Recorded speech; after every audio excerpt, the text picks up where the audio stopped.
las dificultades y momentos de angustia que puede llegar a vivirse en el Hospital Central del IPS, un hombre busca llevar paz y alegría a los pacientes a través de su música. Se trata de Daniel Poí, un canadiense que todos los sábados ejecuta el arpa a los enfermos. Es un tema que se llama El Café de Ana. El Café de Ana.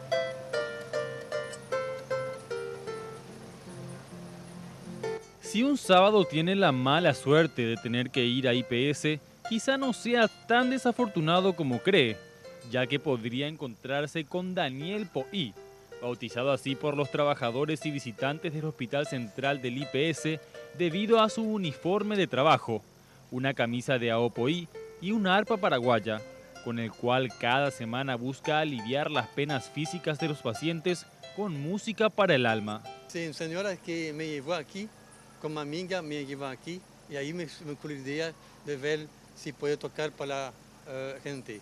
Empecé para el último piso, otro piso, y la gente me decía que no puede tocar para las salas. Así empecé a tocar a pedir permiso a la seguridad y tocar salas para salas. A la gente le gustaba, y entonces la gente, los doctores, el enfermero me dijeron que puedo tocar a las salas. El hombre salió de Canadá, su tierra natal, hace 16 años, buscando tierras más cálidas, y fue bajando por el continente, pasando por Costa Rica, Brasil y asentándose en Paraguay, donde una experiencia anterior lo impulsó a aprender a tocar el arpa. Antes conocí una arpista paraguaya que tocaba arpa en Paraguay, en Canadá. Afirma que tocar el arpa es complicado, pero que incluso ha creado sus propias melodías en base a sus experiencias por el mundo. Una de ellas es El Café de Ana, que cuenta una historia ocurrida en una mañana en Brasil. Y no había comer a la mañana.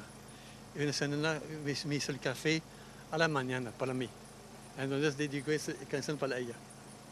Cuando no está tocando el arpa, Daniel enseña matemáticas e inglés de forma particular.